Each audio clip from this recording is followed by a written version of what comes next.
এই দেখো আমার বিরিয়ানি কিন্তু একদম তৈরি আর একেবারে প্লেট করেই তোমাদের সামনে নিয়ে এসেছি। তোমরাই বলো কেমন হয়েছে। আর আমি বলছি বাড়ির সবাই খেয়ে নিয়েছে, খুবই ভালো।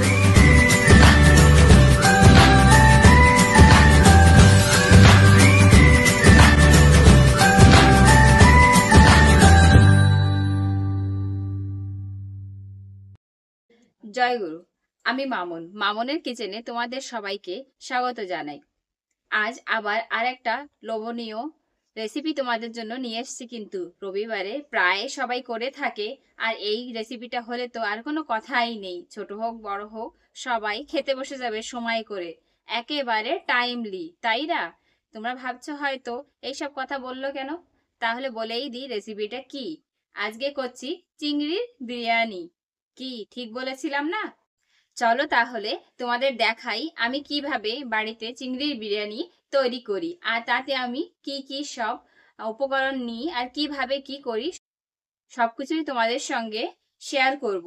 চলো তাহলে। এই দেখো চাল নিয়ে নিয়েছি, বিরিয়ানির চাল হাফ কেজির থেকে একটু বেশি নিয়েছি, কারণ আমাদের চিংড়িটা হাফ কেজি, তাই অনেকটা বেশি চাল দিলে তাহলে কিন্তু টেস্ট হবে না, চিংড়ি কম আর চাল বেশি হলে। তাই মোটামুটি বরাবর বা অল্প একটু বেশি দিতে পারো। এখন চালটাকে ভিজিয়ে রাখবো আধা ঘন্টার জন্য। চলো তাহলে ভিজিয়ে দিই। দেখো চালটাকে ভিজিয়ে দিয়েছি, এখন আধ ঘন্টা রাখবো, তারপরে ফিরে আসছি। এই দেখো বিরিয়ানির ভাতটা করার জন্য যেসব জিনিসগুলো আমাদের লাগছে সেগুলো দেখাই তোমাদেরকে। এখানে লাগছে বিরিয়ানির সমস্ত মশলাগুলি, আর নিচ্ছি লবণ স্বাদ মতো নেব, আর নেব কিছুটা চিনি, আর নিচ্ছি সাদা তেল। চলো তাহলে ভাতটাকে বসিয়ে দিই। এখন একে একে যেসব মশলাগুলো জলের মধ্যে দিতে হবে সেসব মশলাগুলো তোমাদের দেখাই। চলো। এই দেখো জলটা বসিয়ে দিয়েছি, এর মধ্যে একে একে মশলাগুলো দিয়ে দেব। এই দেখো বিরিয়ানির সমস্ত মশলাগুলো নিয়ে নিয়েছি, ভালোভাবে দেখে নাও তোমরা। এগুলো দিয়ে দিচ্ছি জলের মধ্যে। দিয়ে দেবো চাল হিসাবে লবণ,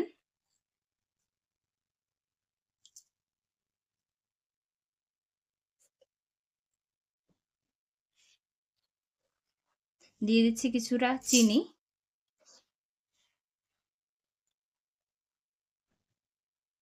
আর দিচ্ছি সামান্য পরিমাণ সাদা তেল।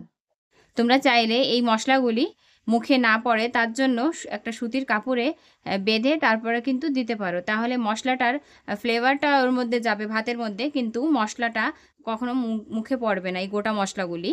আমার কাছে ওই ধরনের কাপড় অ্যাভেলেবেল ছিল না, তাই আমি দিতে পারিনি। চলো তাহলে জলটা ফুটে উঠুক, তারপর ফিরে আসছি। এখানে আরেকটা জিনিস দেব, যে বিরিয়ানির যে এসেন্সটা হয় সেটা মোটামুটি আমি আর্ধেক ঢাকনের মতো দেব, বেশি দেব না, কারণ এই ফ্লেভার অনেকটা বেশি হলে ভালো লাগে না। আমি এইটা নিয়েছি, তোমরা তোমাদের পছন্দ মতো নিতে পারো। অনেকে ভাতটাকে যখন দমে বসায় তখনও কিন্তু দেয়, কিন্তু আমি ভাতটা করবার সময়ই দিয়ে দিই। চলো দেখি জলটা ফুটেছে কিনা। দেখো জলটা ভালোভাবে ফুটে গেছে। এখন আমরা এর মধ্যে দিয়ে দেব চাল। এই চালটা আমরা আধা ঘন্টা আগে ভিজিয়ে রেখেছিলাম, এখন এর মধ্যে দিয়ে দেব।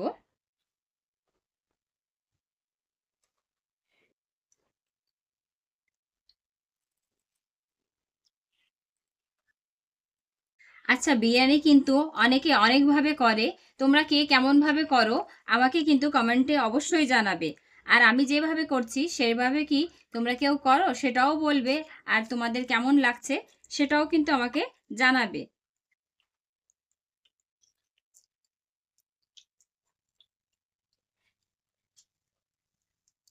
ভাতটা ফুটতে থাকুক। বিরিয়ানির চালটা দেওয়ার পরে একেবারে হালকা হাতে চালটাকে একটু নাড়িয়ে দিতে হবে, আর বেশি বারবার চালটাকে নাড়াচাড়া করা যাবে না, তাহলে ভাতটা কিন্তু ভেঙে যাবে। চলো হতে থাকুক, ফিরে আসি। এখানে দেখো আমাদের ভাত কিন্তু প্রায় হয়ে এসছে, আর অল্প কিছু সময়ের দরকার, কারণ চালটা ভিজিয়ে রেখেছিলাম, তার জন্যই ভাতটা তাড়াতাড়ি হয়ে যাচ্ছে। আর এটা একেবারে এইভাবে বিরিয়ানিটা করা একেবারে সহজ, আর খেতেও ভালো লাগে। আর একটু সময় পরে ফিরে আসছি। দেখো ভাতটা আমাদের হয়ে গেছে। আমরা কিভাবে বুঝলাম ভাতটা হয়ে গেছে? এভাবে চাপ দিলে 2-3 টুকরো হবে, তখনই ভাতটা নামিয়ে দিতে হবে। দেখো চাল একটাও কিন্তু ভাঙেনি, পুরো গোটা গোটা, দেখতে কি সুন্দর লাগছে তাই না বলো? এখন আমরা নামিয়ে দেব, কারণ ভাপে বসাবো একটু এই বিরিয়ানিটা পুরো রেডি করে, তার জন্য নামিয়ে দিচ্ছি। চলো তাহলে ভাতটার জলটা ঝরিয়ে নিচ্ছি। জলটা যত ভালোভাবে ঝরানো হবে ততই ভালো। ভাতটা একেবারে ঝুরঝুরা হতে হবে, তাহলে বিরিয়ানিটা খেতেও ভালো লাগবে, দেখতেও ভালো লাগবে। দেখো যে ভাতটা আমরা জল ঝরিয়ে রেখেছিলাম সেটা ঠান্ডা হওয়ার জন্য একটা বড় প্লেটে ঢেলে দিচ্ছি, না হলে এই ভাপটা বসে গেলে ভাতটা একেবারে নরম হয়ে যাবে।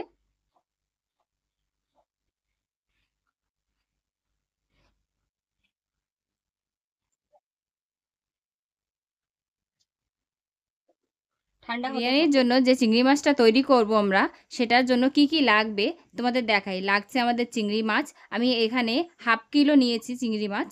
আর তারপরে নিয়েছি আদা রসুনের পেস্ট, এখানে নিয়েছি পেঁয়াজ কুচি। পেঁয়াজ কুচি আমাদের এতটা দরকার নেই চিংড়ি মাছের জন্য, অর্ধেক আমরা বেরেস্তা করব আর অর্ধেক আমরা চিংড়ি মাছের মধ্যে দেব। এখানে আছে হলুদ পাউডার, লঙ্কা পাউডার, ধনিয়া পাউডার, জিরা পাউডার। আর এখানে নিচ্ছি স্বাদ মতো লবণ, নিচ্ছি টক দই, আর নেব সর্ষের তেল। আর এই মাছটা করবার জন্য এখানে নিচ্ছি, আর এই চিংড়ি মাছটা ফোড়নের জন্য আমরা নিয়েছি এখানে কিছু গরম মশলা। চলো তাহলে কি দিয়ে কি করছি তোমাদের প্রথমে আমরা চিংড়ি মাছটাকে ম্যারিনেট করে নেব। তার জন্য দিচ্ছি এখানে টক দই কিছুটা,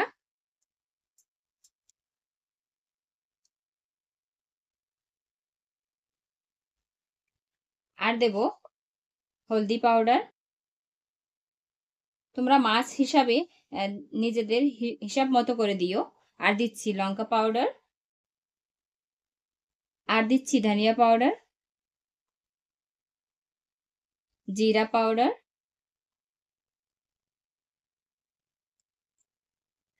চিংড়ি মাছে বেশি লবণ দেব না, মশলার মধ্যেও লবণ যাবে যেহেতু আমাদের, অল্প করে লবণ। এখন মাছটাকে ভালোভাবে ম্যারিনেট করে নেব, ম্যারিনেট করে ফিরে আসছি। দেখো চিংড়ি মাছটা আমাদের সুন্দরভাবে মেখে নিয়েছি মশলাগুলি দিয়ে। এখন কিছু সময়ের জন্য পাশে রেখে দেব। আর এর মধ্যে এমন বেশি আমরা মশলা দেব না, কারণ এই মাছের জন্য মশলা যেটা আমরা তৈরি করব পেঁয়াজ রসুন আদা বাটা দিয়ে, সের মধ্যে আবার আমাদের মশলা দিতে হবে, সেই হিসাবে তোমরা এই চিংড়ি মাছের মধ্যে অল্প করে দেবে। আচ্ছা চলো তাহলে বাদবাকি কী করছি দেখাই। দিয়ে দিচ্ছি কড়াইটা, কড়াই গরম হয়ে গেছে, দিয়ে দিচ্ছি তেল। তেল বেশ অনেকটা লাগবে, কারণ পেঁয়াজটা ভেজে তুলবো। তেলটা গরম হোক। এই দেখো তেলটা গরম হয়ে গেছে, এর মধ্যে দিয়ে দেবো আমাদের সেই কেটে রাখা পেঁয়াজ, অর্ধেকটা দিয়ে দেবো।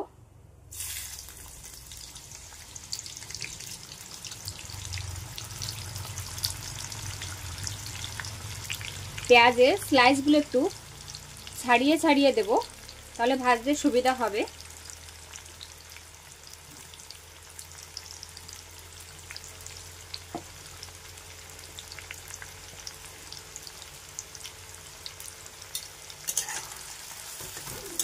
পেঁয়াজটা ভাজা হতে থাকুক, ফিরে আসছি।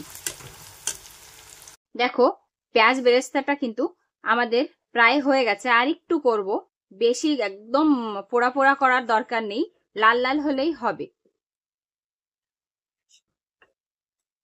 আর একটু হোক, ফিরে আসছি।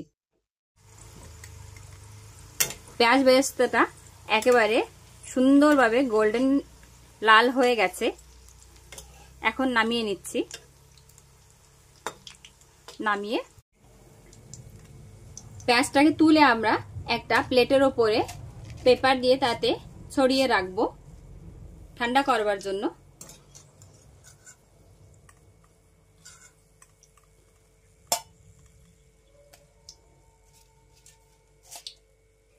কড়াইতে যে বেরেস্তার তেলটা আছে সেই তেলটুকু আমরা ঢেলে অন্য বাটিতে নিয়ে নেব। এর মধ্যে সর্ষের তেল দেব।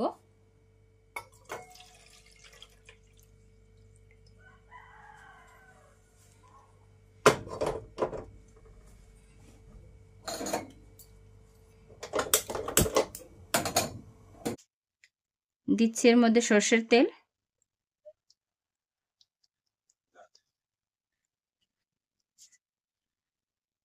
তেলটা গরম হোক। এই দেখো আমাদের তেল কিন্তু গরম হয়ে গেছে। এখন ওর মধ্যে দিয়ে দিচ্ছি এই গরম মশলাগুলি।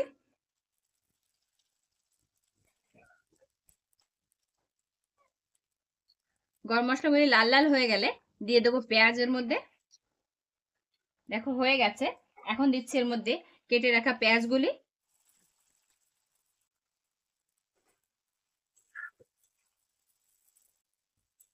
এই সময় দিয়ে দেব এর মধ্যে যতটুকু লবণ আমাদের লাগবে সেই লবণটুকু দিয়ে দেব, তাহলে তাড়াতাড়ি পেঁয়াজটা ভাজা হয়ে যাবে। আমরা কিন্তু চিংড়ির মধ্যেও লবণ দিয়েছি, সেটাও মনে রাখতে হবে।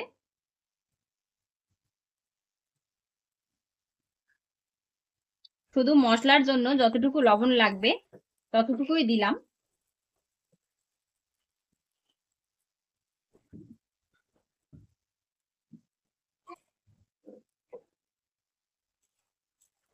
পেঁয়াজটা একটু ভাজা হোক, তারপরে ফিরে আসছি। এই দেখো পেঁয়াজটা কিন্তু মোটামুটি নরম হয়ে গেছে, সামান্য লাল লালও হয়ে গেছে। এখন দিয়ে দেব আদা রসুনের পেস্টটুকু। যে আদা রসুনের পেস্টটা বেটে রেখেছিলাম সেই পেস্টটুকু দিয়ে দিচ্ছি। ভালোভাবে একটু আদা রসুনের পেস্ট দিয়ে কষিয়ে নেব।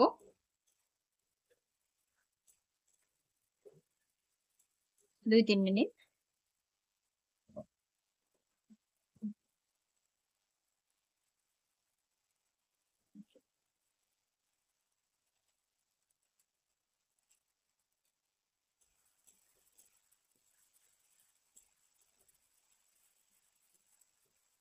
এখন দিয়ে দেব যে মিক্সির জারের মধ্যে আমাদের মশলাটা ছিল, মিক্সির জারটাকে ধুয়ে ওর মধ্যে দেব। ওর মধ্যে বেশ কিছুটা মশলা আমাদের ছিল, দিয়ে দিলাম। এখন এর মধ্যে একে একে যে মশলাগুলো আমাদের দরকার সেগুলিকে দিয়ে দেব। দিয়ে দিচ্ছি হলদি পাউডার, দিয়ে দেব লঙ্কা পাউডার,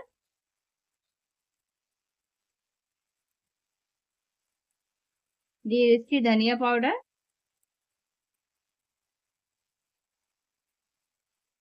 দিচ্ছি জিরা পাউডার,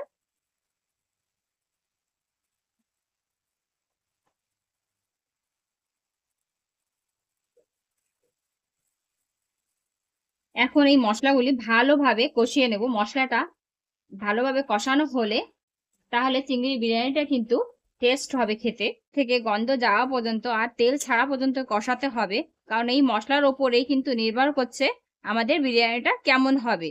চলো তাহলে ভালোভাবে কষিয়ে নিচ্ছি, তারপরে ফিরে আসছি। দেখো মশলাটা আমাদের মোটামুটি হয়ে এসছে, কিন্তু মশলার থেকে তেল ছেড়ে দিয়েছে, পাশে পাশে দেখতে পাচ্ছ।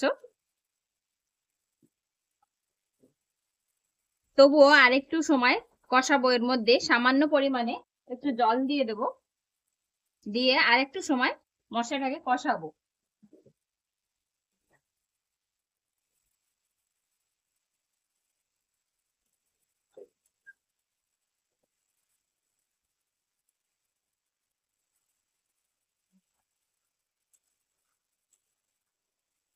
মশলাটা কষানো হোক, তারপরে দেখাচ্ছি। এই দেখো মশলাটা কিন্তু আমাদের পুরোপুরি কষানো হয়ে গেছে। এখন দিয়ে দেবো এর মধ্যে ম্যারিনেট করা সেই চিংড়ি মাছগুলি। চলে তাহলে দিয়ে দিই।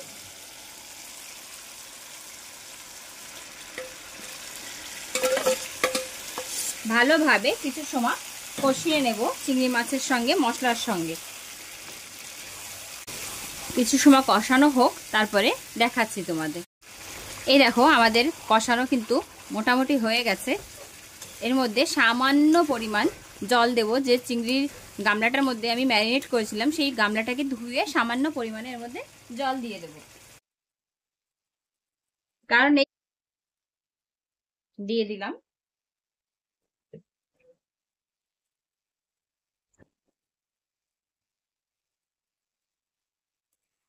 কিছু সময় হতে দাও, তারপরে আবার দেখাচ্ছি। এই দেখো এখানে চিংড়িটা কিন্তু আমাদের তৈরি, পাশের থেকে তেল ছেড়ে দিয়েছে।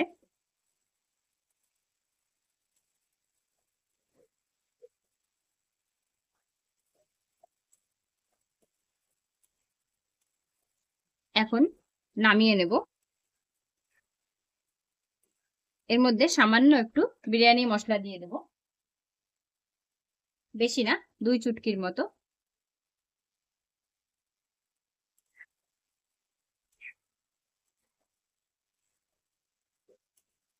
গ্যাসটা অফ করে দিচ্ছি। এই দেখো আমাদের বিরিয়ানির দমে বসানোর জন্য কি কি নিচ্ছি। এখানে নিয়েছি বিরিয়ানি মশলা, নিয়েছি লাল আর সবুজ কালার, নিয়েছি গোলাপ জল, কিছুটা ঘি নেব, পেঁয়াজ বেরেস্তা, ধনে পাতা আর পুদিনা পাতা।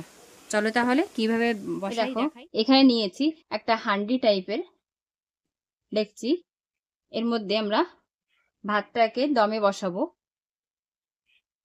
প্রথমে দিয়ে দিচ্ছি কিছুটা ভাত,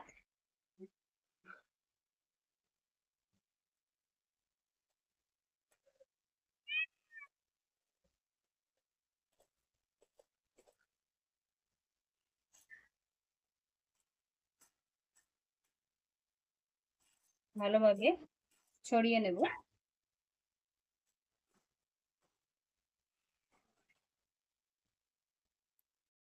প্রথমে দিয়ে দিচ্ছি সাদা ভাত, এখন দিয়ে দিচ্ছি একটু পেঁয়াজ বেরেস্তা,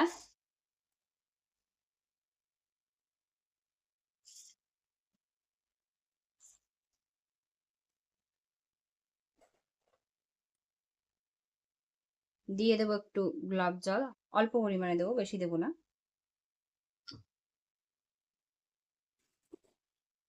দেবো কিছুটা ধনে পাতা, পুদিনা পাতা 2-1টা, একটু বিরিয়ানি মশলা,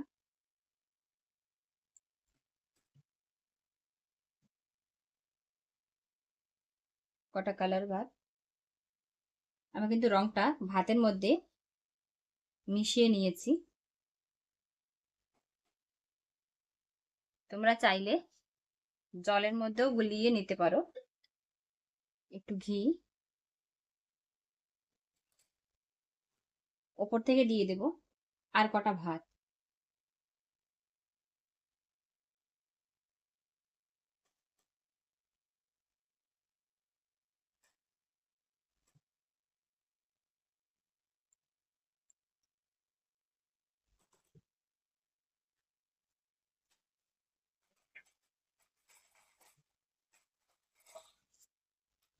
ভাতটাকে একটু ভালোভাবে বসিয়ে নেব।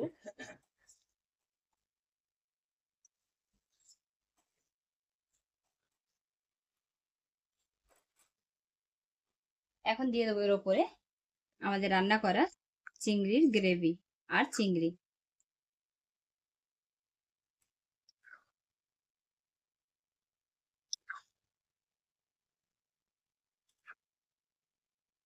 পুরোটাই দেব, কারণ এই বারেই আমাদের দেওয়া হচ্ছে।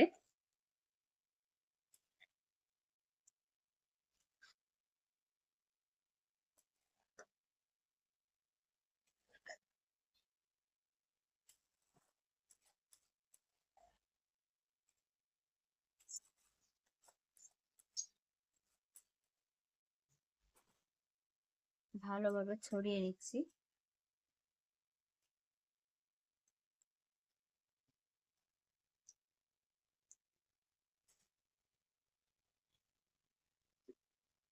এখন দিয়ে দেবো বাদ বাকি ভাত কটা। ভালোভাবে ভাত কটা দেওয়া হয়ে গেছে। এখন ওপর থেকে দিচ্ছি বিরিয়ানি মশলা, দিয়ে দিচ্ছি পেঁয়াজ বেরেস্তা,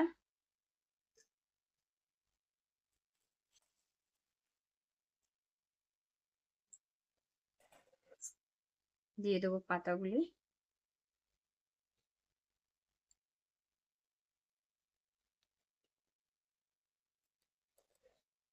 ঘি কিছুটা,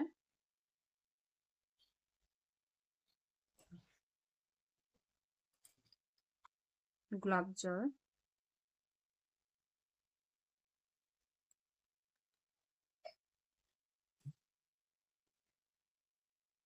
কালার মাখানো ভাতগুলি,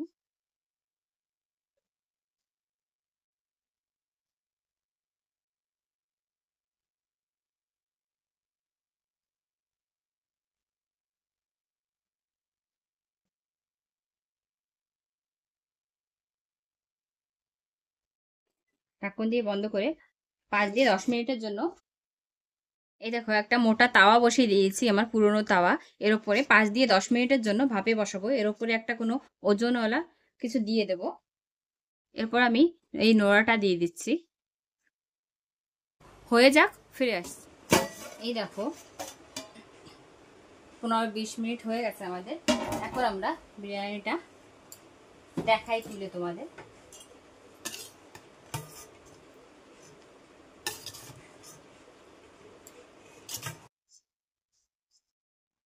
এই দেখো আমার বিরিয়ানি কিন্তু একদম তৈরি, আর একেবারে প্লেট করেই তোমাদের সামনে নিয়ে এসেছি। তোমরাই বলো কেমন হয়েছে। আর আমি বলছি বাড়ির সবাই খেয়ে নিয়েছে, খুবই ভালো বলেছে আর টেস্টিও হয়েছে বলল। এখন হচ্ছে তোমাদের সময়, তোমরা তৈরি করে খেয়ে আমাকে অবশ্যই কমেন্টে জানাবে কিন্তু। আমার রান্নাঘরে রান্না যদি তোমাদের ভালো লেগে থাকে তাহলে বেশি বেশি করে শেয়ার করো, আর আমার পাশে থাকতে হলে লাইক, কমেন্ট, শেয়ার আর সাবস্ক্রাইব অবশ্যই করো। রাধে রাধে।